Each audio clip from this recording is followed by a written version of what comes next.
Assalamualaikum warahmatullahi wabarakatuh. Bismillahirrahmanirrahim. Alhamdulillah. Alhamdulillahi rabbil alamin. Wa bihi nasta'in ala umuri dunya waddin. Ashhadu an la ilaha illallah wa ashhadu anna Muhammadan abduhu wa rasuluh.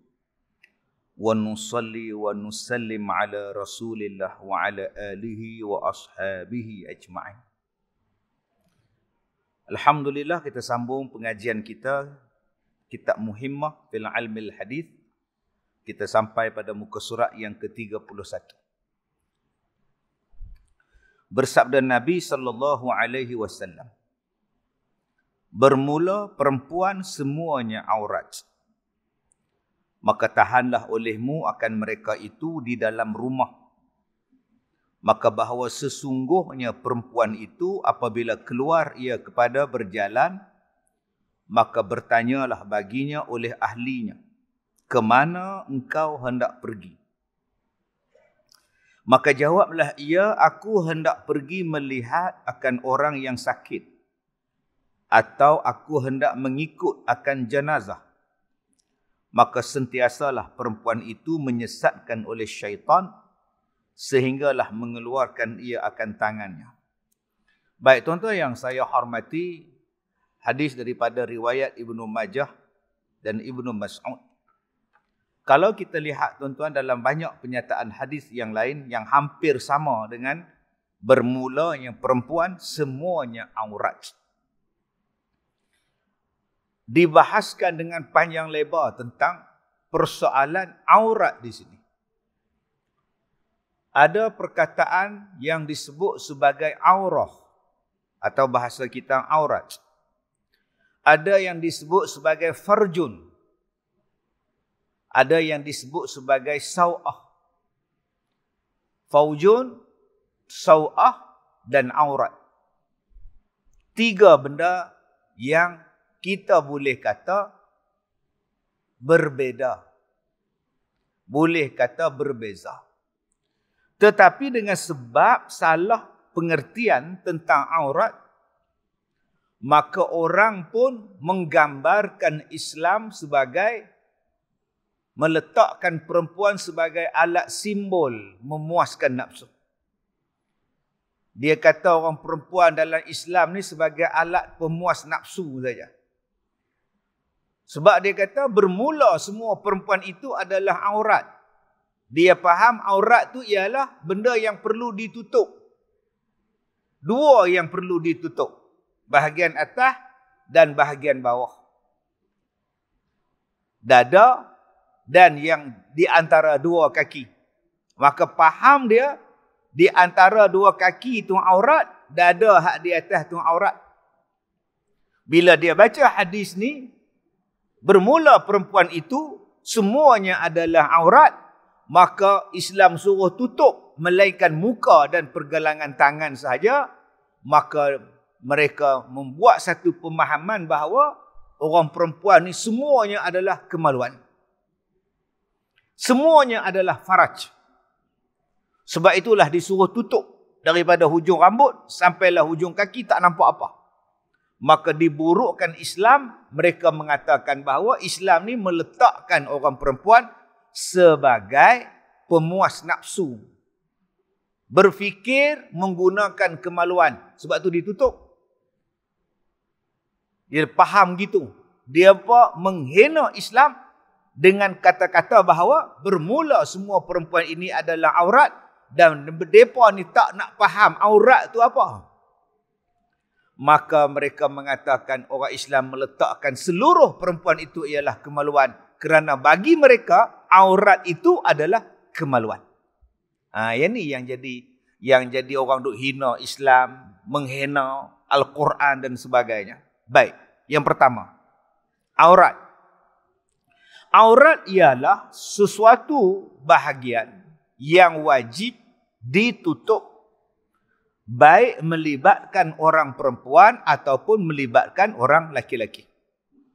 Bagi orang laki-laki, auratnya ialah daripada pusat sampai ke lutut. Bukan di antara pusat dan lutut. Bila dia faham di antara pusat dan lutut, maka dia pakai seluar dalam saja. Padahal dari pusat sampai ke lutut, itu aurat. Yang bila nampak itu mendatangkan aib. Kalau orang tanya aurat tu apa? Bila ditunjuk, bila ditengok, dia mendatangkan aib pada orang yang ditengok. Maka dia dipanggil aurat. Bagi laki-laki, yang mendatangkan aib pada dia bermula daripada pusat sampai ke lutut itu, kalau ditengok di orang mendatangkan aib pada dia, maka perlu ditutup. Maka itu maksud aurat. Bukan aurat tu maksudnya kemaluan laki-laki tu, bukan. Bukan kita orang laki-laki ni, kalau orang tengok badan kita tak apa. Tapi kalau kita ni pakai seluar, nampak lurah punggung, malu kita. Sebab tu disuruh tutup bermula daripada situ sampai ke situ. Bagi orang perempuan pula, keseluruhan tubuh dia kena tutup. Melainkan muka dan pergelangan tangan. Itu aurat. Kenapa? Sebab mendatangkan aib pada dia. Kalau orang tengok rambut, nanti malu dia. Kadang-kadang rambut kerinting. Kadang-kadang rambutnya botak. Kadang-kadang rambutnya beruban. Maka tutuplah. Kalau dia nampak tengkok, malu pada dia. Tutuplah tengkok. Nampak ketiak, malu pada dia. Maka tutuplah dia. Itu makna aurat. Menutup daripada dilihat. Supaya tidak memalukan dia. Perkataan aurat ini tuan-tuan banyak disebut di dalam Al-Quran. Umpamanya apa? Umpamanya ada yang memerintahkan anak bila nak masuk bilik mak bapak kena minta izin. Bila? Sebelum subuh. Minta izin dulu. Lagi selepas tengah hari, waktu dia nak tidur, dia nak tanggal pakaian, dia nak tidur tengah hari hangat, minta izin. Ataupun selepas dia daripada sembahyang isyak dia nak tidur apa semua tu, minta izin. 3 waktu ini ialah 3 waktu aurat. Bukan 3 waktu kemaluan. Beza tu. Aurat bagi dia. Satu aib pada dia. Sebab itu orang perempuan, orang laki-laki yang ada bilik tidur, ditutup pintunya.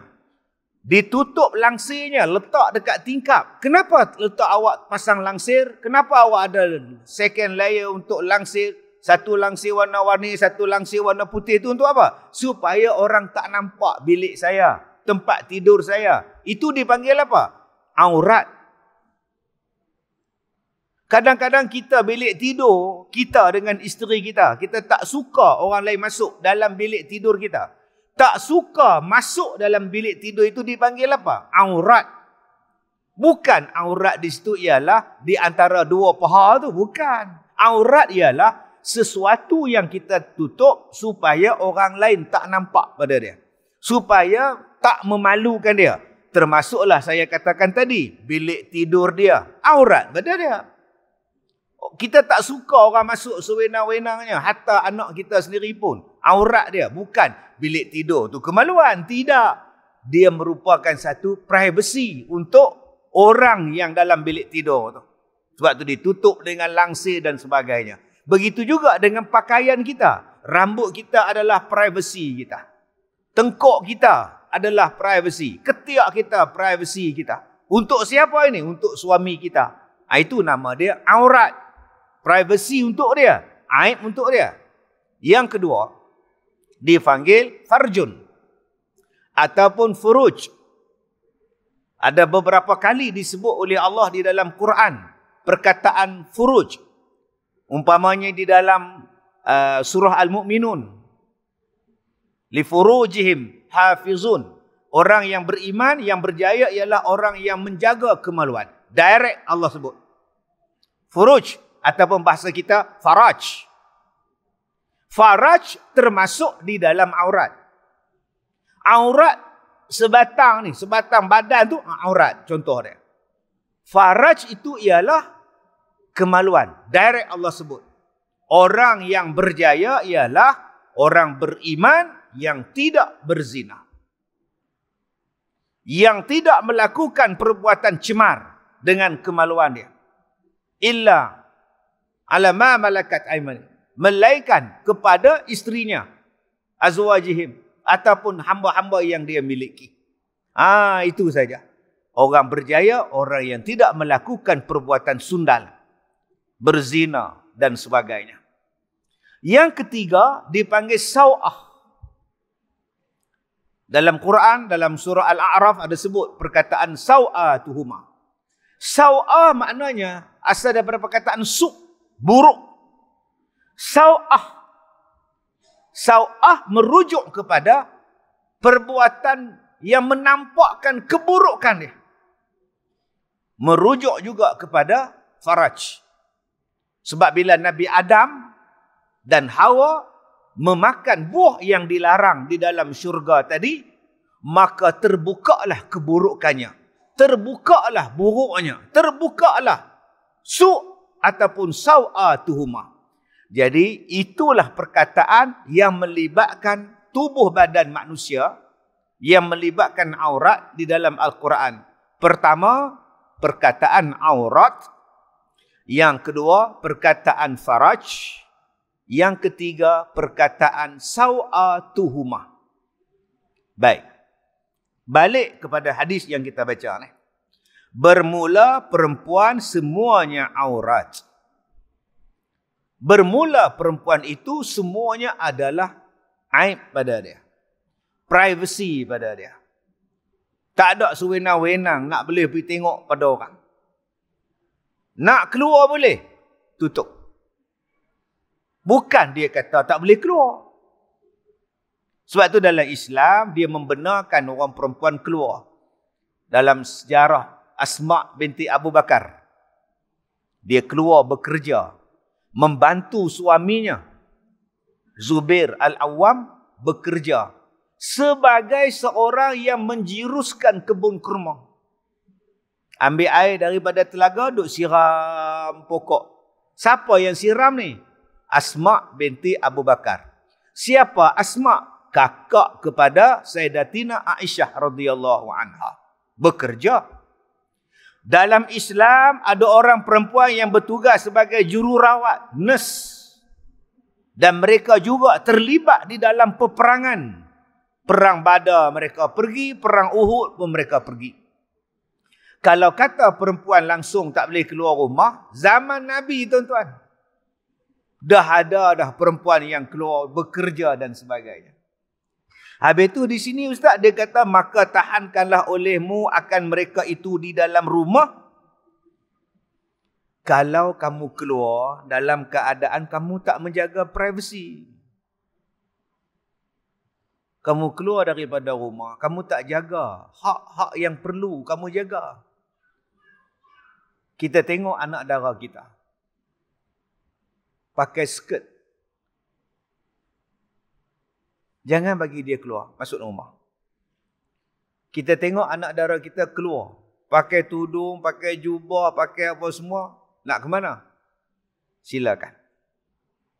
Itu maksud dia. Kalau dia tak jaga, seluruh badan dia ini hak yang perlu ditutup. Dan benda-benda itu, bila tak ditutup, dia akan menimbulkan banyak fitnah. Ustaz, saya pakai seluar tau. Di mana fitnahnya? Memang tak fitnah. Tapi seluar yang akak pakai tu ketat. Singlet pula, t-shirt pula singkat. Nampak bahagian belakang tu kak oi. Saya tutup tau. Kak kena faham. Aurat tu apa? Saya terlupa nak sebut tadi. Aurat ini termasuknya apa? Lenggang-lenggok. Aurat itu termasuk ialah gaya bercakap. Aurat itu juga termasuk di dalamnya ialah bau-bauan. Ini yang saya katakan tadi, aurat bukan yang di antara dua paha ataupun bahagian dada saja. Aurat itu luas. Saya pakai jubah lah Ustaz, saya tutup aurat. Tapi awak menari tegedek depan orang ramai. Awak masih mendedahkan aurat awak. Ustaz faham tak? Saya pakai jubah tau. Saya pakai tudung. Di mana saya mendedahkan aurat? Bila awak menari terkinja-kinja di hadapan orang ramai, awak menari terkinja-kinja itulah aurat. Sebab apa dia kata dia tutup aurat? Dia perasan bahawa dia pakai menutup aurat tu dah tutup. Sedangkan aurat mempunyai makna yang luas, termasuklah tadi ialah cara berjalan. Kalau cara dia berjalan, walaupun dia pakai baju kurung, cara dia berjalan itu menarik perhatian orang, masih dikira tidak menutup aurat. Jadi tuan-tuan, saya harap faham ni makna aurat. Suara dia. Suara bagi mazhab kita Syafi'i, bermula suara ni bagi orang perempuan, taklah dikira aurat sepenuhnya. Tetapi bila dia menarik perhatian orang lain dengan suara dia, maka pada masa itu suara dia dah dikategorikan sebagai aurat. Tetapi kalau suara dia tidak dicantikkan, dia cikgu sekolah, memang kena menjerit di sekolah. Dia perniaga, makcik, sekilo rambutan berapa ringgit? Yang tu RM5. Hak baru tu RM8. Tak ada siapa nak steam dengan suara dia. Tak ada masalah apa. Tapi suara tu dicantikkan. Sampai orang nak syahwat dengan dia. Orang seronok dengan dia. Orang minat dengan dia. Yang itulah aurat. Termasuklah bau-bauan. Dia ada ketiak yang berbau. Katalah orang perempuan ni dia ada ketiak bau. Bila dia duduk dengan orang pening kepala. Tengok dia. Sakit kepala ni. Ketiak jenis apa tak? Maka dia pun ambil penyah bau. Dia sapu dekat ketiak dia, supaya bau dia itu tak menyusahkan orang. Itu bukannya aurat. Yang aurat tu apa? Dia sembuh minyak wangi, sampai orang pakak duk tengok dia. Itulah aurat pada dia. Jadi banyak tuan-tuan yang dikatakan aurat. Bukan bermakna bila kita dah tutup pakai elok-elok, dah sopan dah ustaz, saya dah tutup ustaz, saya dah pakai sarung lengan ustaz, sarung kaki saya dah pakai ustaz, saya dah pakai purdah ustaz, saya dah pakai face mask ustaz, saya dah tutup aurat ustaz. Tapi awak terkinja-kinja, awak menari-nari, tergedik-gedik, belum menutup aurat. Jadi kalau begitu, seorang suami, seorang ayah, seorang abang kata pada adik, kakak, anak dia, kalau macam ni yang keluar, duduk di rumah. Bukan makna perempuan tadi tak boleh keluar. Faham hadis ni. Kalau dia dah keluar elok-elok, pakai elok-elok, tak ada menimbulkan fitnah, silakan. Abang, suami dia tanya, nampak? Kemana engkau hendak pergi? Suami dia tanya. Ni nak pergi mana ni? Saya nak tengok Kak Nap sakit. Bagus tak? Nak tengok Kak Nap sakit? Bagus. Cuba tengok isteri kita pakai lagu mana. Dia pakai kain belah, selendang letak atas kepala je, jambul itu keluar. Jangan pergi. Duduk rumah. Ambil abang ni. Kak Nap tu kawan saya. Memang kawan. Tapi pakaian macam ni tak boleh. Abang, saya bukan pergi seronok abang pergi tengok orang sakit. Kak Anak tu tahap 4 dah kanser dia. Tahap 10 pun tak wajib pergi tengok. Tapi tutup aurat tu wajib. Nak keluar, pakai elok-elok. Dia kata lagi, pasal apa hang nak pergi? Saya nak pergi ikut jenazah abang. Kalau hang pakai macam ni, tak payah duk ikut. Balik.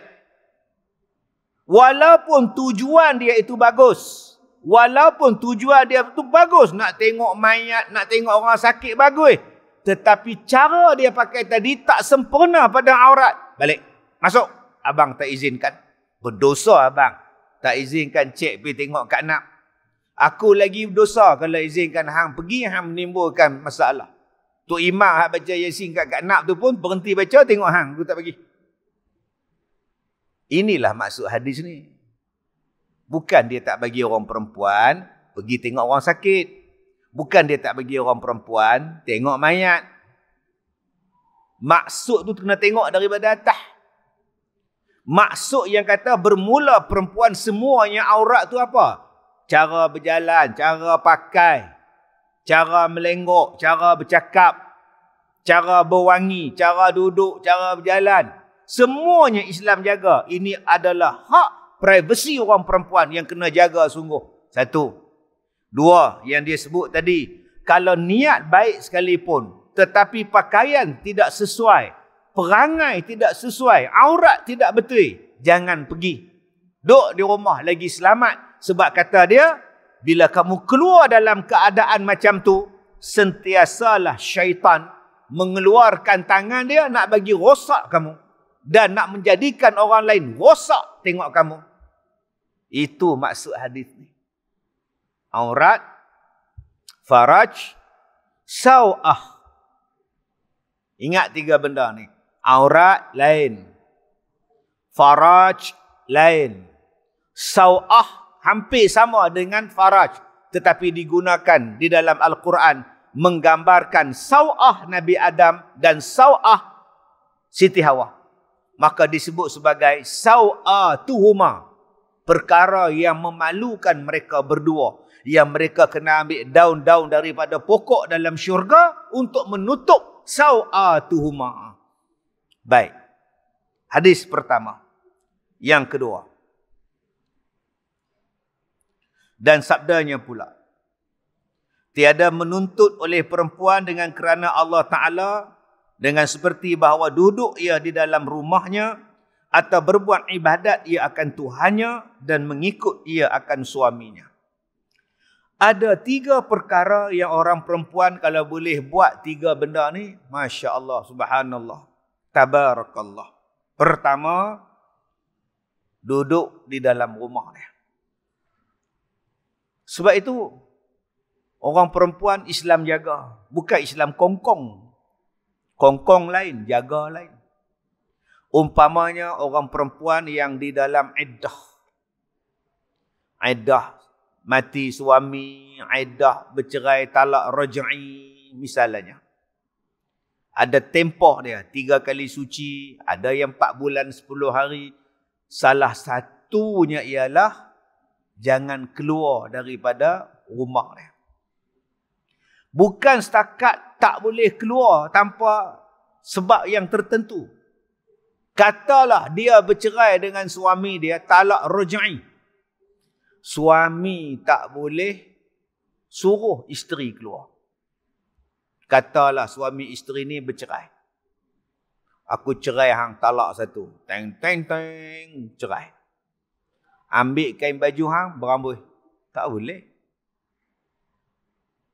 Buat apa saya nak berambus? Ni pun rumah saya. Kalau kau tak nak keluar, aku packing barang-barang kau. Dia ambil baju, buah dalam beg, lontar dekat halaman. Berambus perempuan tak guna. Tak boleh. Islam jaga dia. Hak privasi dia.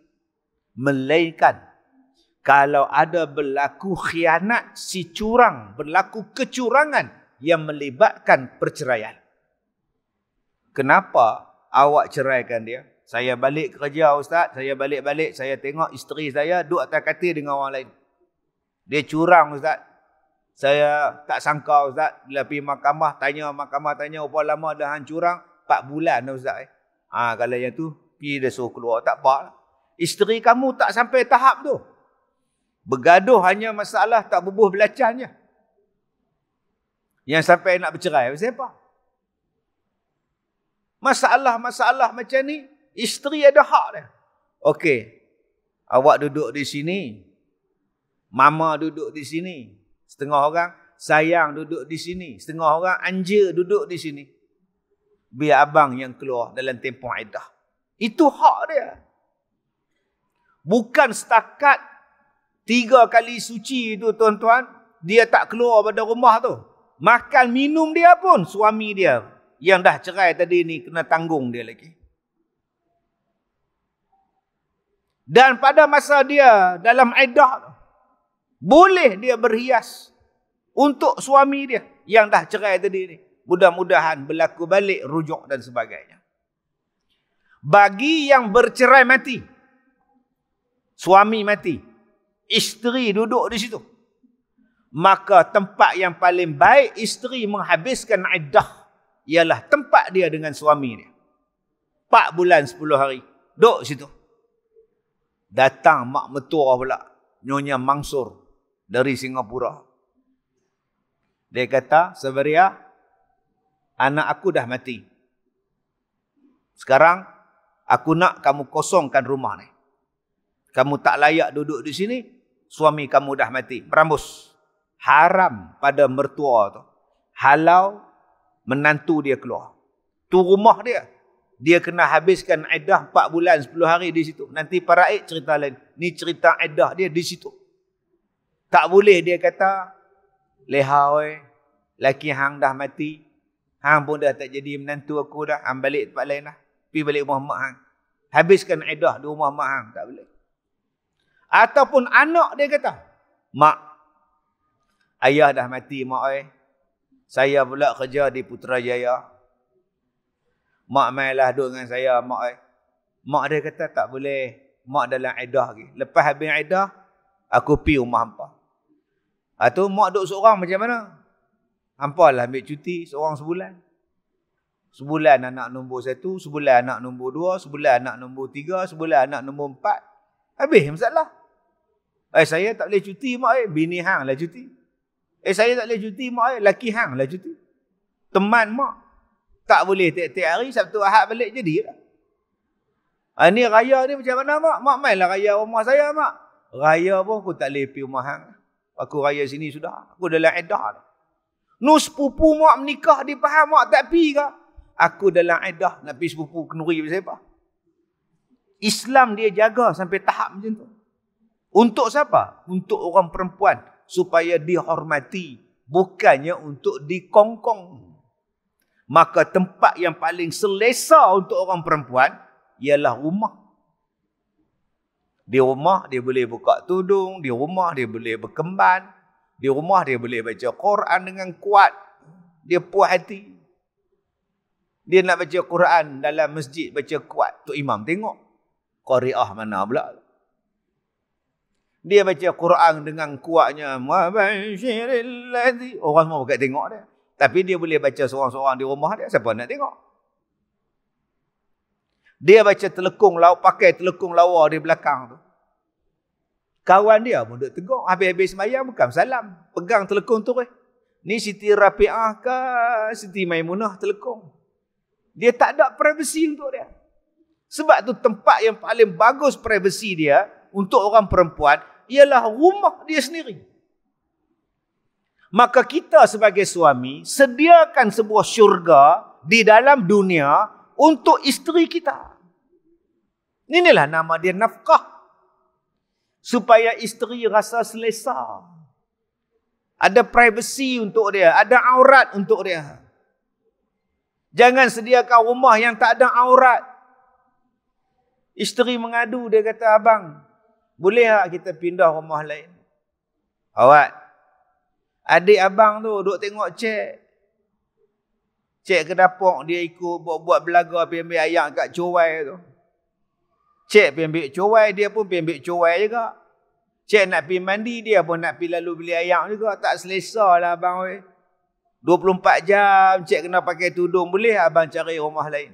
Sewa pun tak apa abang. Janji kita ada rumah. Sting garden pun tak apa. Kalau abang tak dapat stinggan, kita duduk sting garden pun tak apa. Maka hak dia. Hak dia yang kita sebagai suami kena sediakan. Sebab tu rumah tu aurat pada dia. Dia senang nak semayang. Cuma tengok Kak Leha. Keluar-keluar pada beli ayam pakai kain tola. Di rumah dia peduli apa? Saat lagi nak semayang, pergi ambil kain telekung. Sementara nak pakai kain, nak pakai baju telekung tu, dia pakai kain telekung dulu. Kain telekung tak dia dada. Lepas tu baru dia pakai baju telekung, kain telekung. Cuba buat macam tu di masjid. Buka apa semua lu, bentang dada pakai kain telekung. Sementara nak pakai hak kepala tu. Tak mengamuk semua orang. Tempat yang paling aurat pada dia adalah rumah. Sebab tu dia sebut dalam hadis ni. Duduk dalam rumah, kamu seronok buat ibadat. Tak ada siapa nak kacau kita. Tu yang pertama. Yang kedua, berbuat ibadat dalam rumah tadi. Dan yang kedua tadi, mengikut arahan suaminya. Taat kepada suami dia. Masya Allah, lapang. Lapang hidup bagi seorang perempuan bila dia dapat rumah yang seumpama syurga pada dia. Lapang hidup dia bagi seorang perempuan bila duduk dalam rumah, dia dapat berbuat ibadat dalam rumah dia. Dan lapang bagi seorang perempuan ialah bila dia taat kepada suami dia. Senang. Tapi bila dia bantah suami dia, maka bermula saat bantah itu, bermulalah saat untuk konfrontasi dalam rumah. Nak jadi kontroversi dalam rumah bila bantah. Saat lagi mak abang nak datang, buatlah bihun sup ke, cakutiau ke. Mak abang je datang. Mak cek, dia nak mula. Start daripada tu mula. Dengar pula dengan adik ipar. Mak, tadi abang suruh kok buat cutiau lah apa bihun sup. Menjawab mak. Menantu mak tu menjawab. Dia kata mak nak mai, mak dia tak mai. Dia start. Itulah mak kalau menantu tu orang luar juga. Adik tu tak menikah lagi, duk hasut mak dia. Cuba isteri jawab, "Lehau petang ni mak mai. Tengoklah apa-apa bihun sup ke, cakutiau ke, kutiau hang buatlah, mak suka kutiau, baik abang. Tapi bihun tak ada, abang pergi beli tak? Kutiau pun tak ada, abang pergi beli tak?" Itulah suami.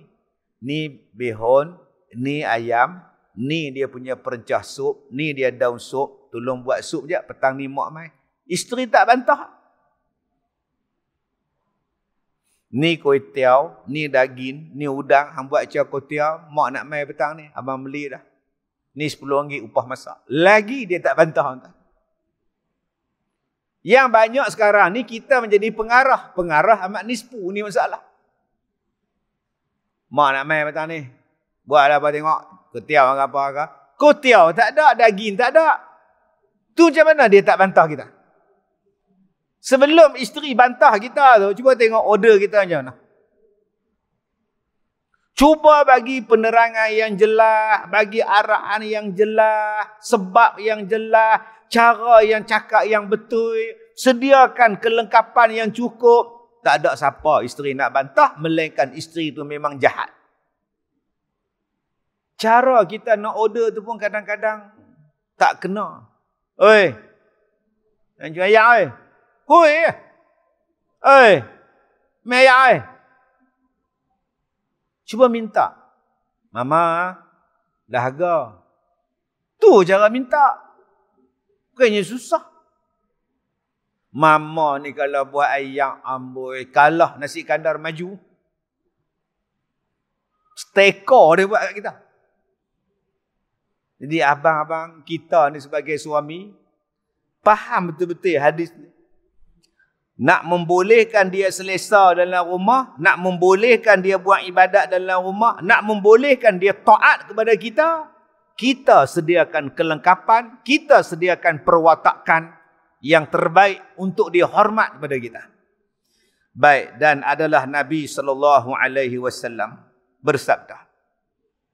Kalau tuan-tuan buka dalam kitab, yang ini bukan sabdaan Nabi, ini adalah kata-kata daripada Sayyidina Ali karamallahu wajhah.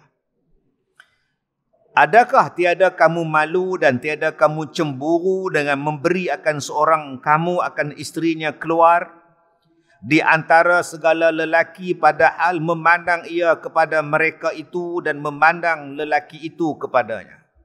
Baik, tuan-tuan yang saya muliakan. Ada satu perkataan yang orang Melayu pakai, ghairah.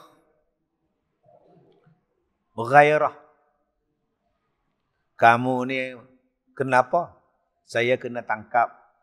Saya melakukan tarian menggairahkan. Di mana? Kelab malam. Tengah saya duduk menari, penguasa tangkap. Berpakaian menggairahkan. Orang Melayu faham, gairah tu, bila tengok, kita jadi syok. Bila kita tengok dia, kita jadi naik syahwat. Itu ghairah. Perkataan bahasa Arab ialah ghirah nama dia. Yang membawa maksud ialah cemburu. Allah ni cemburu. Cemburu Allah pada kita bila kita buat jahat. Itu kata-kata daripada Nabi SAW. Ini kata-kata daripada Sayyidina Ali. Apa kata Sayyidina Ali? Kamu ni tak rasa cemburu ke? Bukan dia tanya, kamu ni tak rasa ghairah ke? Bukan. Kamu ni tak rasa ghirah ke? Kamu tak rasa jealous ke? Gitu. Apa dia? Dan tiadakah kamu cemburu dengan memberi akan seorang kamu akan isterinya keluar di antara segala lelaki? Perasaan cemburu. Maka tak nak bagi orang tengok isteri kamu, tutup. Itu alasan dia. Sebab tu orang-orang setengah negara tuan-tuan cemburu. Dulu saya sekali tu, saya pergi ceramah di Syria. Makan nasi kedai Arab. Saya tengok satu orang tua bawa satu anak dara dia. Kita orang lelaki-lelaki ni bila tengok terkejut. Oi, kemas ni. Orang Arab. Bukan dia tu cikgu kemas. Anda faham tak faham sudah. Oi, sahabat saya, siku dia. Dia kata jangan tengok. Tu lelaki dia. Oh, ya. Tua. Sini memang lelaki tua, bini muda. Oh, gitu. Sebab hantaran mahal. Nak belanja tu, komang-komang ada 100,000 baru boleh menikah. Oh, saya kata, kami di Malaysia 100,000 dapat 4. Sini seorang pun tak cukup. Jadi nak dapat duit yang begitu banyak, makan masa lama. Kereta kena sedia, rumah kena sedia, pembantu rumah kena sedia. Nak sedia benda tu cukup bila dah tua. Baru boleh menikah. Alhamdulillah kita di Malaysia ni, anak muda 18 tahun nikah. Umur 20 dapat anak. Mai puak-puak sana tuan-tuan, umur 50 baru menikah. Masya Allah. Pantang dah. Serupa tuan-tuan pergi Yaman, saya ada pisau kat pinggang. Tuan-tuan tengok isteri dia, hei, dia gigit mata kata. Depa ghirah cemburu. Maka dia tak nak bagi orang tengok isteri dia. Apa dia buat? Dia tutup habis. Tak nampak apa dengan mata pun tutup. Ada net je. Supaya orang tak tengok. Tu style depa. Kamu tak nak bagi orang tengok isteri kamu, tutup. Sebab bila berjalan depan orang, siapa pun akan tengok. Dia kena tengok larak kita, nak pejam mata kita, bukan kasih selamat, buta. Sebab tu dia suruh tutup. Cemburu. Maka dia kata, kamu tak cemburu ke? Isteri kamu keluar berjalan. Isteri kamu duduk di tengah-tengah lelaki. Duk pakai menjolok mata. Tadi saya baca satu artikel, satu pelakon perempuan. Saya dah temu ramah dah dia ni. Saya temu ramah dah. Dia berhenti berlakon. Sekarang dia ada kebun, kolam ikan, kebun sayur dengan suami dia. Saya tanya, Kak dah tak berlakon sekarang, Kak? Bila saya sebut, Kak dah tak berlakon sekarang. Dia terus teriak. Ustaz, janganlah tanya saya, dah tak mau ingat dah Ustaz. Saya tak mau ingat. Tak mau Ustaz, saya berdosa, saya takut. Tadi saya baca artikel pasal dia. Bila orang tanya dia tak nak kembalikah ke dunia lakonan? Apa dia jawab? Saya dah nak reput. Saya tak mau ingat lagi benda tu. Tak lama lagi saya ni nak mati dah. Badan pun nak jadi reput. Apa lagi yang saya nak buat? Dulu waktu berlakon pakaian ni Tapi bila dah taubat tuan-tuan, langsung dia tak mau ingat dah dunia lakonan. Memang dia stop terus. Masya Allah, subhanallah. Tetapi berapa ramai lagi yang suami-suami yang membiarkan isteri mereka dipegang, dicium, didakap, dipeluk. Sayyidina Ali tanya pada kita, hang tak jealous ke? Beribu orang tengok isteri hang menari, pakai pula pakaian ketat, nampak bentuk badan, hang tak jealous ke? Allah Ta'ala bagi perempuan tu pada kamu. Allah Ta'ala izinkan dia duduk dengan kamu. Khas untuk kamu saja. Yang kamu duduk share bagi orang tengok tu buat siapa? Kamu tak jealous ke? Ni soalan dia. Tapi Ustaz, isteri saya perlu bekerja. Tutup aurat, kerjalah. Dan saya katakan tadi, tutup aurat bukan setakat tutup pada pakaian. Pergerakan, perjalanan, perwatakan, wangian dan sebagainya. Pilah kerja. Tak salah isteri bekerja, tak salah. Tetapi tolong ikut aurat dia tadi. Dan saya jelaskan tadi, aurat bukan semata-mata aurat. Aurat macam-macam. Silakan. Tapi dah nak buat macam mana? Ustaz pun faham tempat kerja dia tak boleh tutup. Ustaz pun faham kemahiran isteri saya menyanyi. Kalau dia tak menyanyi, apa dia boleh buat? Ustaz pun faham kemahiran isteri saya ni yang ni saja. Kalau dia tak berlakon, macam mana dia nak cari makan? Ada berjuta-juta manusia yang cari makan tanpa jadi penyanyi. Hidup sampai sekarang. Ada berbilion manusia yang bekerja tidak sebagai pelakon. Hidup sampai sekarang. Kenapa kamu kata isteri kamu akan mati kalau tak bekerja sebagai penyanyi dan pelakon? Yang mendedakkan aurat. Masya Allah. Subhanallah. Dan warid daripada Nabi SAW bersabda ia. Okey. Meminta ampun bagi perempuan yang mengikut bagi suaminya. Oleh segala burung yang terbang pada Hawa dan segala ikan yang berada di dalam air. Saya ada baca tuan-tuan tentang ikan. Ada satu orang tak tahulah dia ni 3 suku ke apa tak. Dia kata kita tak payahlah makan ikan. Sebab ikan itulah yang duk minta ampun pada kita. Kalau ikan tu dah mati kena tangkap, siapa nak minta ampun? Astaghfirullahalazim. Tu yang saya kata tadi 3 suku tuan. Ingat ikan ni macam hang kan? Sekali beranak seorang, sekali beranak 2 orang. Ikan sekali bertelok, sekali menetas tu dia anak dia berselerak tuan. Dan laut tu pula berapa kali lipat daripada keluasan bumi. Takkan habis ikan tu dimakan. Takkan habis dan takkan pupus ikan itu. Ada ya. Baik ikan temenong, ikan senyum, ikan melengung, semuanya ada. Takkan habis. Ini keajaiban yang Allah Ta'ala ciptakan. Yang kedua, tak terkira banyak dah. Tuan-tuan jangan duk kata pula, kita telah buat kiraan ikan di sekitar Selat Melaka dan Laut Cina Selatan. Kita telah buat kajian berjumlah hampir 3 bilion. So kita mempunyai stok makanan yang banyak. Hang siapa nak kira 3 bilion? Astaghfirullahalazim. Yang kedua disebut di situ burung.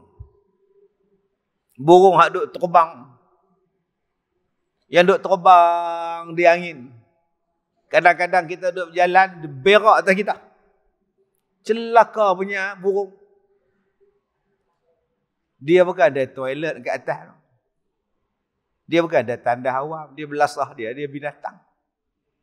Tapi jangan lupa, burung tu duk minta ampun pada kita. Nabi sebut orang perempuan yang taat pada suami dia, apa kelebihan dia? Abang, hari Sabtu ni saya nak minta izin nak balik kampung. Sebab mak kata dia nak buat kenduri akikah pada anak Kak Long. Boleh abang lah. Suami kata, kan hari tu cuti Tai Pusam kita dah balik. Raya Cina sebelum tu pun dah balik dah. Takkan nak balik lagi minggu ni. Itulah, minggu tu tak buat akikah, minggu ni baru nak buat. Dia kata jauh leha weh. Kita duduk Perlis, mereka duduk Johor. Jauh. Kos berapa? Lah ambil duit, pikirin bagi kat mak. Dah suruh tolong buat kenduri tumpang. Jadi abang tak izin lah. Abang tak dapat beri kebenaran. Sebab minggu ni kita nak tengok anak kita outing. Lagipun kita dah balik 2 minggu berturut-turut. Abang tak dapatlah izinkan. Baiklah abang, nanti saya telefon mak. Saya masuklah RM100 sedekah dekat Kak Long. Sudah. Ikan minta ampun kat dia, burung minta ampun kat isteri tu. Dan mak tu pun faham. Oh, tak apa, mak saja habaq kat hang, aku hang nak mai. Kak Long hang lah tanya kalau hang boleh balik. Tu mak pun habaq kat dia, minggu kemarin balik dah. Minggu kemarin dulu pun balik dah. Tak apa, tak balik pun tak apalah. Dah laki hang tak bagi nak kata apa, hang pesan kat laki hang, menantu bodoh. Mak pun jahat juga. Patut mak ni bersyukurlah dapat anak yang jadi anak solehah. Alhamdulillah ya Allah. Aku berjaya didik anak aku dengan izinmu ya Allah. Menjadi seorang isteri yang taat pada suaminya ya Allah. Syukur pada Allah. Kan senang hidup. Mereka tak faham lah. Mak, Kak Angah balik tak? Dia kata lelaki dia tak bagi. Dah kata dah, dah agak dah. Nampak tak? Kenuri dia dulu cek pi mak oi. Kenuri anak cek dia tak mai. Gaduh pula dah. Pasal apa dia tak boleh balik mak? Lelaki dia tak bagi. Dah agak dah. Semua pegang pada hadis senang. Tak kalau adik hang balik, adik perempuan hang tu sembelih kambing ke? Tak. Dia kan yang masak kurma tu? Tak. Dia kan yang basuh pinggan tu? Tak. Semua caterer tu dia balik buat apa? Yang tukang sembelih caterer, yang tukang masak caterer, yang tukang hidang caterer. Hang ngangah baca doa pun tu imam kan adik hang baca doa. Tak payah balik pun tak apa lah. Lain kalau adik perempuan nak balik tu, dia lah nak buat doa lah, dia lah nak ikat kambing dah, nak sembelih, nak siang, nak lapah lah. Betul lah. Ni dia balik pun buat menyemak katil ni, buat apa? Malah adik yang taat pada suami dia tadi, burung yang terbang pada angin mendoakan dia. Ikan yang duduk dalam air mendoakan dia. Lebih daripada itu, segala malaikat yang ada pada langit dan matahari dan bulan, selama mana isteri tadi berada dalam keredaan suaminya. Subhanallah. Ikan, burung, malaikat, matahari, bulan. Masya Allah. Mendoakan mereka selama mana mendapat keredaan suaminya. Subhanallah. Untungnya jadi orang perempuan. Malaikat doa kat kak. Untung jadi orang perempuan yang solehah. Matahari dan bulan mendoakan kita. Kita ni orang jantan. Siapa nak doa kat kita? Orang perempuan, isteri kita, burung mendoa kat dia. Jika mendapat keredaan suaminya. Dengar tu seronok. Burung, ikan, malaikat, matahari, bulan. Doa pada kita. Dengar tu seronok. Nak dapatkan doa ni punca daripada apa? Bila taat pada suami dia. Oh, yang tu yang berat. Yang tu yang berat tu. Sebab tu upah dia pun hebat. Balasan dia pun hebat. Pasal apa hebat? Sebab nak dapat benda tu susah. Taat pada suami. Tak susah Ustaz. Kak Leha ni dengan Abang Mak tu. Tak pernah bantah Ustaz. Tak ada susah tak mana lah. Tak mana susah tak. Dia hari tu dia minta masak nasi lemak. 2 periuk Kak Ha buat tak ada apa lah. Dia suruh Kak Ha serika baju dia. Sampai ke stokin Kak Ha serika. Tak ada susah apa lah. Stokin dia Kak Ha serika. Pasal dia tak buat hal. Cuba suami Kak Ha balik pada Siam. Pak mertua pun teman sekali pula pergi akad nikah sana. Kak Ha nak serika stokin ke? Kak Ha nak serika laki Kak Ha? Dia serika habis tengah belakang sama Allah. Dia akan datang kesusahan, dia akan datang ujian. Bila dapat susah, baru tahu solehah. Setakat solehah, siapa boleh boh? Nama pun solehah. Laki bagi belanja sebulan 5,000, nak apa? Kad kredit 2. Kereta sebuah. Rumah 4 bilik air, nak apa? Peti air penuh makanan. Beras sampai ke bumbung tu, duduk gantung. Oh, dia kata solehah senang. Buat isteri hang masuk penjara. Suami kena tangkap. Suami masuk penjara. 5 tahun dalam penjara. Dia pula duduk kerja di ofis. Sebulan okey, 2 bulan okey, 4 bulan okey, 5 bulan laki-laki pergi ajak dah. You malam ni free tak? I bukan suami I dalam penjara. Kenapa? Sajalah nak ajak you makan shell out. Kat mana? Kat depan tu. Kedai tu. Bukan dah tutup ke? Kalau shell out tutup, kita pergi Petronas out. Apa masalah? Petron out pun ada, bukan shell out saja. Boleh juga. Sudah tuan-tuan. Suami duduk dalam penjara, dia pergi duduk keluar makan. Malam esok you free tak? Kita tengok wayang. Cabaran akan sampai. Mai kawan pula hasut, hang minta je cerai, laki hang tu kan yang bagus. Bisa dadah masuk penjara, dalam menyusahkan hang je. Hang duk taat pada dia, apa hang dapat? Kita duk baca dah, duk taat ni dapat hak 5 ni. Tapi hak tak mengaji, hang dapat apa? Dia tak tahu hak malaikat minta ampun pada dia, malaikat ni minta murah rezeki pada dia. Mana kita tahu malaikat doa apa? Sebab itu nak tahu solehah ataupun tak solehah, bukan sekarang. Sekarang memang dapat suami baik. Suami bawa pergi mengaji, suami bawa pergi masjid, suami bagi makan cukup. Memang isteri tu akan taat lah. Dia akan jadi tak taat, cabaran pada dia. Bila suami tak bagi nafkah. Suami saya pun tak bagi nafkah kat saya, buat apa saya taat pada dia? Suami saya pun tak semayang. Dia dengan Tuhan suruh apa? Dia dengan saya, dia suruh saya taat pada dia. Dia dengan Tuhan pun dia tak semayang. Dia pun tak taat, dia suruh saya taat. Itulah cabaran dia. Jadi akak-akak jangan duk perasan baik sangat. Kak baik, kak tak nak lawan. Laki kak tak nak bantah dia. Memang laki kak baik. Tengok perempuan pun takut. Bukan kata tengok perempuan takut. Tengok pondan pun takut. Punya baik punya laki ni. Dia nak tahu isteri ni solehah ataupun tidak. Tunggu suami tadi ada masalah. Berapa ramai yang berubah jadi jahat. Bila suami dia berjahat. Dengan alasan, kalau suami saya buat jahat, saya pun boleh buat jahat. Ni dia tuan-tuan. Sebab tu saya kata tadi, aurat bukan setakat tutup dengan tudung. Dia buka aib suami dia, buat live lagi tuan-tuan. Satu dunia tahu suami dia buruk, belum tutup aurat. Pasal apa hanya buka aib suami hang? Nak jadi perempuan solehah bukan sekadar bertudung, berhijrah. Belum. Baik, kemudian.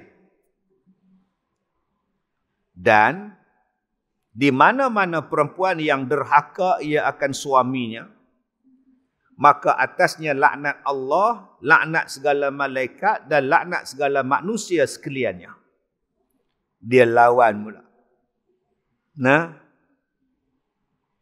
Ustaz, macam mana contoh derhaka tu Ustaz? Tuan-tuan ingat derhaka ni pergi ambil gunting, pergi potong kan?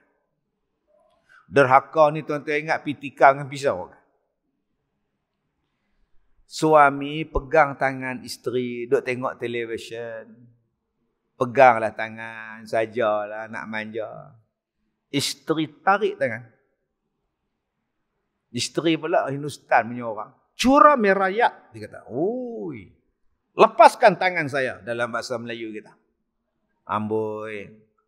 Abang nak pegang pun tak bagi. Tak payahlah manja-manja. Mengenang ada nak pegang-pegang. Orang nak minta beli rantai pun tak bagi. Nak pegang-pegang. Cukuplah dikira derhaka dah. Tak bagi pegang. Lagi.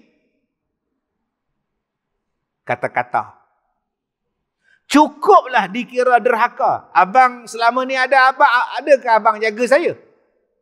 Selama ni adakah abang jaga saya? Saya minta barang-barang, adakah abang belikan pada saya? Tak ada kan? Tak ada kan? Dia buat mata jegi pula tuan. Suami kata, dulu pinggang kamu berapa? Saiz berapa? 24. Sekarang berapa saiz? 42. Pasal apa jadi besar kat pinggang? Pasal makan. Siapa beli beras? Siapa beli ikan? Saya tahulah abang yang belikan. Tadi kamu cakap selama ni abang tak pernah beli apa kat saya. Kamu pun bohong. Derhaka dah tuan-tuan. Hanya dengan satu permintaan suami tak tunaikan. Isteri kata pada suami dia, abang memang selama ni memang tak jaga saya. Habis amalan seorang perempuan. Derhaka dah. Bayangkan tuan-tuan hak lain-lain lagi. Dan saya kata tadi, orang perempuan ni 99.9999% setuju dengan Islam. Yang paling mencabar ke persetujuan dia itu, bab nikah dua. Yang tu, tuan-tuan. Hajah ke, haji ke, ustazah ke, tudung labuh ke, tudung singkat ke, mai nikah dua ni tak setuju. Yang tu hak jadi rosak. Sampai jadi syirik. Tak nak bagi lelaki menikah lain. Jumpa dengan satu orang. Ni semalam. Main jumpa saya malam tadi. Isteri dia, jamu ayam kat dia. Dia minum. Minum-minum, sangkut dekat gigi. Buat keluar. Menatang apa? Warna hitam, bulu pun tak. Rupa-rupanya tuan-tuan, kulit babi hutan. Siapa buat? Isteri sendiri. Pasal apa? Tak nak bagi suami menikah lain. Siapa buat? Satu bomo, bukan Islam. Sampai tahap macam tu tuan-tuan. Hak lain-lain, bab puasa. Tadi isteri kita puasa. Mai hari Khamis besok dia puasa. Mai Ramadan tentu dah lah. Mai semayang. Isteri kita balik rajin pakai telekung. Kita semayang pakai baju Melayu, kain pelikat. Orang perempuan telekung. Mengandung mu semayang. Orang perempuan kita balik rajin sedekah. Sat-sat sedekah, sat-sat sedekah. Cuba tuan-tuan tengok. Yang banyak pakai cincin, yang tasbih itu lelaki perempuan. Ni abang-abang dia ada cincin tasbih. Menengok kat leher tu. 8 cincin tasbih dia. Sat-sat zikir, sat-sat zikir, sat-sat zikir. Paling banyak zikir dia pak. Mai lelaki nak menikah lagi seorang. Abang nampak pisau ni? Gatai. Jantan tak guna. Dia terbit habis. Tang situ sangkut. Memanglah sangkut. Ustaz sokong belah lelaki. Bukan saya sokong. Saya sokong kak. Kak tak sayang kan ibadat kak batal dengan sebab tolak. Dengan sebab derhaka. Batal segala amalan. Hanya sebab masalah tu. Ya. Saya sokong kak. Saya sayang dekat kak. Saya tak nak pahala kak hilang. Dengan sebab akak derhaka pada suami.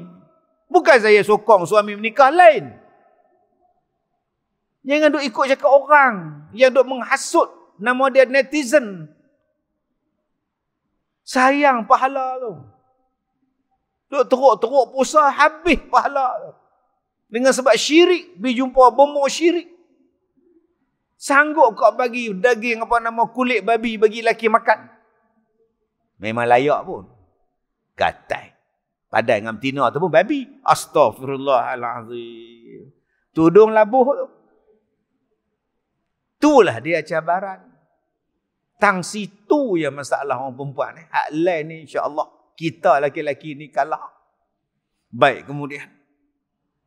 Dan mana-mana perempuan yang masam pada hadapan suaminya, maka perempuan itu berada dalam kemurkaan Allah. Tu dia. Tak, Ustaz, istimewa sangat ke orang lelaki-lelaki ni Ustaz, sampai kita tarik muka pun tak boleh ni. Sebab itu tuan-tuan yang saya muliakan, kita ni sebagai suami, nak dapat benda-benda macam ni, kita ni kena buat yang terbaik untuk isteri kita. Sebab tu Allah kata dalam Quran, wa'ashiruhunna bil ma'ruf. Layanlah isteri kamu dengan cara yang baik. Pukul tak pernah. Jentik tak pernah. Sepak tak pernah. Ketuk kepala tak pernah. Tengking pun tak pernah. Maka apa sebab isteri nak lawan? Kalau lawan juga memang jahatlah perempuan. Kita bagi nafkah cukup, kita bagi makan minum cukup, selesa pakaian, selesa rumah tangga. Cantik. Ni katil dia pun lapik dengan bata. Tak mau beli katil baru kan? Pergi ambil bata mana tu tepi jalan, kutip bola raga motor, balik lapik buat kaki katil.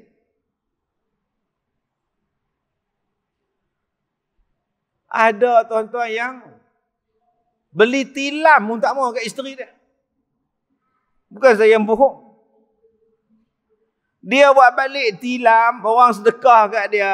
Orang tu sedekah, mak dia lama sakit.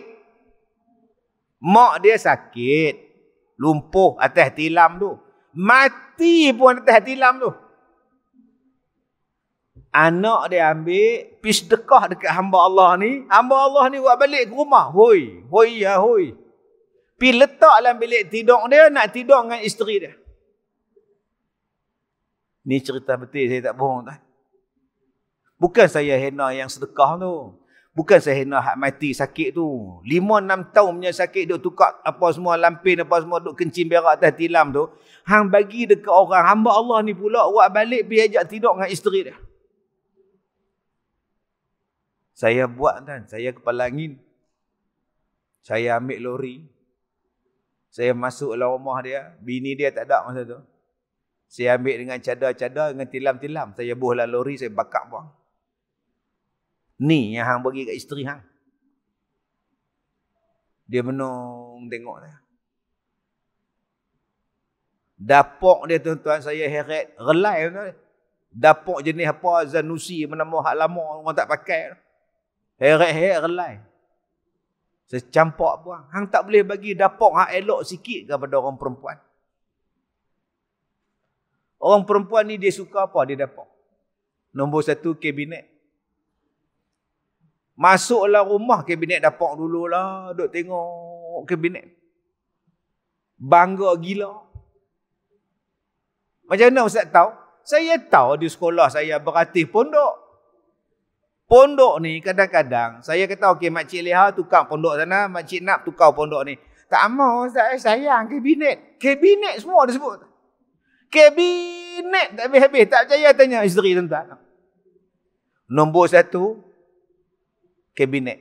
Nombor 2 dapur. Tambah pula ada pressure cooker, microwave. Dia cukup sayang tuan-tuan lah. Tu saudara abang kat dia lah. Abang nak masak kek, nak masak nasi tu, bangga ya mak. Tak pakai pun tak apa, janji dia nampak je periuk belanga. Bukannya pakai pun, pinggan mangkuk pun dia tak pakai. Janji dia boleh tengok sambil masak, sambil duk tengok pinggan dia. Jadilah.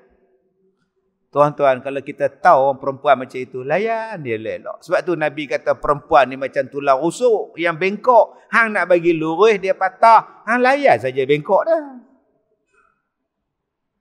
Jangan duk gatal beli pinggan mangkuk tu. Beli pinggan plastik RM2 pun cukup. Tak pakai polystyrene je hang tak payah basuh, pakai buang kan. Tu kalau orang main rumah kita pakai polystyrene apa masalah, hang tak piara tu, semua polystyrene belakang. Main letak plastik atas kapet dia. Makan lagu tu lagu senang. Tuan-tuan faham tak dia orang perempuan?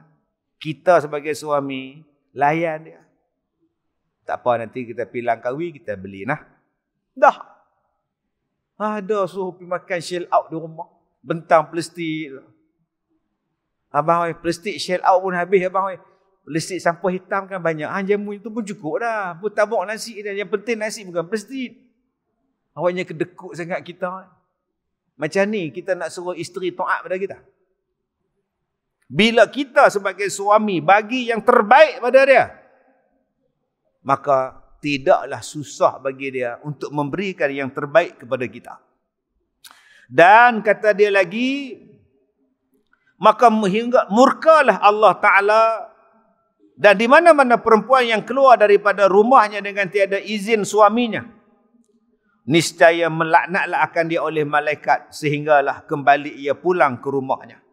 Yang ini daripada hadis Al-Bazzar. Okey tuan-tuan.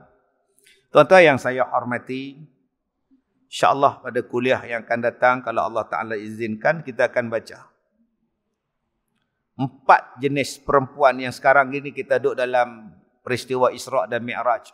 Duduk bincang Isra' Mi'raj ni. InsyaAllah kita bincang. Kalau sempat, kalau ada. Kadang-kadang kita duduk faham Isra' Mi'raj ni Nabi naik buruk. Betul lah. Tapi tang mana hak naik buruk, tang mana yang naik tangga. Tuan-tuan kena belajar. Saya dengar ceramah baru ni kata naik buruk. Mi'raj ni Sabang selalu. Isra' buruk. Mi'raj tang mana hak lain pula. Jadi kita clear. Tapi saya nak cerita yang tu pun patut tak payah cerita lah. Dah selesai lah. Buruk daripada mana ke mana. Daripada mana ke mana naik tangga pula. Lain pula. Patutnya kita cerita tentang pengisian Isra' dan Mi'raj. Tak payah lagi lah. Patut benda tu dah selesai lah. Tapi dia kena ulang balik. Sebab ramai pula yang salah faham tu. InsyaAllah. Baik, insyaAllah kita akan tengok 4 kategori perempuan yang menjadi penghuni neraka. Mudah-mudahan orang perempuan, isteri kita, anak-anak kita selamat daripada 4 perangai tadi. InsyaAllah kita jumpa lagi di kuliah yang akan datang. Bismillahirrahmanirrahim. Alhamdulillahirrabbilalamin. Wassalatu wassalamu ala rasulillah wa ala alihi wa ashabihi ajma'in. Allahumma inna naj'aluka fi nuhuri a'daina wa na'udzubika min syururihim. Allahumma badid syamlahum wa farriq jam'ahum wa syattid kalimatahum wa zalzil aqdamahum wa sallit alaihim kalban min kilabik ya qahhar jabari muntaqim. Allahumma ya munzilal kitab wa ya mujriyas sahab wa ya hazimal ahzab ihzimhum wansurna alaihim walhamdulillahi rabbil alamin.